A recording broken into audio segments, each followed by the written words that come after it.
ዓመተ ምህረት በቦሌ መድኃኔዓለም መጥምቀ መለኮት ቅዱስ ዮሐንስ እንዲሁም አቡነ አረጋዊ ቤተክርስቲያን እንገኛለን። ይህች ዕለት ታላቁ ነቢይ ካህን መንገድ ጠራጊ የቅዱስ ዮሐንስ ልደቱ ነው እና በመወለዱ ብዙዎች ደስ ይላቸዋል እና እንኳን ለዚህ ታላቅ ዕለት አደረሳችሁ አደረሰን። የዛሬ ዓመት በዚህ ቦታ ላይ እናከብር መጥተን ነበር። ቅዱስ ዮሐንስ እንግዲህ አምላኩን ጌታውን ያጠመቀ የተፈቀደለት መለኮትን ለመዳሰስ እጁ እሳትን ያው እንግዲህ ቶማስ የመለኮትን ለመዳሰስ ሲነካው እጁ ተቃጥላ ነበር። መጥምቀ መለኮት ቅዱስ ዮሐንስ ግን እጁን መለኮት ራስ ላይ በሚያስቀምጥበት ጊዜ ተፈቅዶለታል፣ ምንም አልሆነም እና እንዴት የመጥምቀ መለኮት ቅዱስ ዮሐንስ እጅ ምንኛ የታደለች ናት! የመለኮትን ራስ የዳሰሰች ያጠመቀ ማለት ነው እና እንግዲህ የአብን ድምፅ የሰማ ነው ይላል። ዛሬ ከርቶስና ነበር ሰኔ 30 ወልድን የዳሰሰ ነው። መንፈስ ቅዱስን ደግሞ በርግብ አምሳል ሲወርድ ያየ ነው መጥምቀ መለኮት ቅዱስ ዮሐንስ። አብ ወልድ መንፈስ ቅዱስን አይቷቸዋል እና አብ ወልድ መንፈስ ቅዱስን ለማየት የታደለ ታላቅ ነቢይ ካህን ከሴቶች ከወለዷቸው እሱን የሚመስል የሚያህል የሌለ ቅዱስ ዮሐንስ ነው እና በረከት ይዳረደን። በተለይ ደግሞ መስከረም 2 ሰማዕትነት የተቀበለበት በዓል ነው። በዚህ ቦታ መድረስ ተከበረ። ሸንኮራ ዮሐንስ ደግሞ ለማታውቁ ወደዛ ቦታ ሄዳችሁ ብዙ ድውያን ሕሙማን አጋንንት ያደረባቸው የሚፈወሱበት ታላቅ ቦታ ነው። ሸንኮራ ዮሐንስ ከአዲስ አበባ ወደ 100 ኪሎ ሜትር በስተደቡብ በኩል ርቀት የሚገኝ ነው። አንዴ ተረድቻለሁ እና እኛም ደግሞ እንግዲህ ሌላ ጊዜ ሰው ይበሉና ደግመን ለመረገጥ ያብቃን እላለሁ። እግዚአብሔር ከእውነት ሀገራችን ኢትዮጵያን በመጥምቀ መለኮት በቅዱስ ዮሐንስ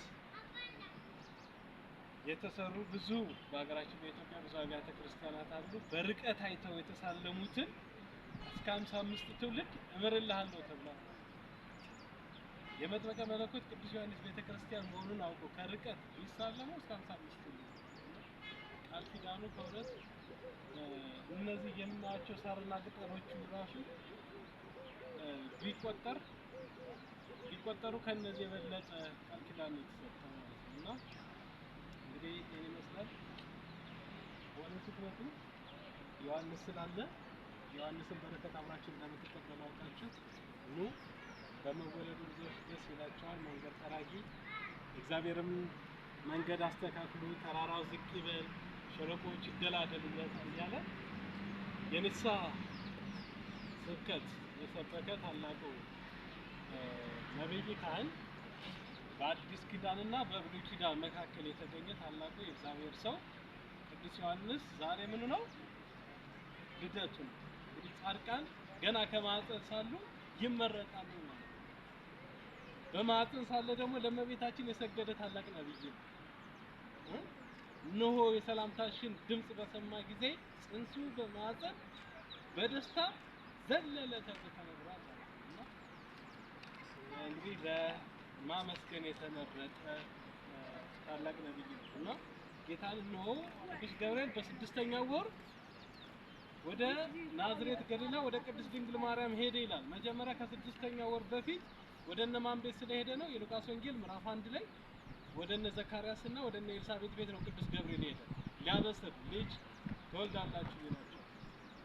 ዘካርያስ ግን አልተቀበለም ነበር፣ ያን ቃል አልተቀበለውም ነበርና እስኪወለድ ድረስ የነገርኩ ቃል እስኪፈጸም ድረስ ዲዳ ትሆናለህ አለው ይላልና ከዛ ምን ሆነ? ዮሐንስ ሲወለድ ስሙን ማን እንበለው ብለው ሲጠይቁት እስክርቢቶ ወይም ደግሞ ብዕር ያዘና ዮሐንስ ብሎ ሲጽፍ አንደበቱ ተከፈተ። ዮሐንስ ማለት ደስታ ማለት ነውና የምስራች ደስታ ሐሴት ማለት ነውና ሐሴትን በቤታቸው ተደረገ።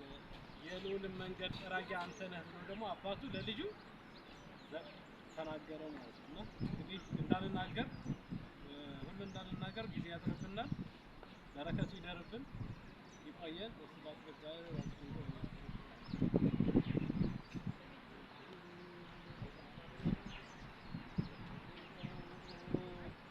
ጌታው ይባርካችሁ ከፍ ከፍ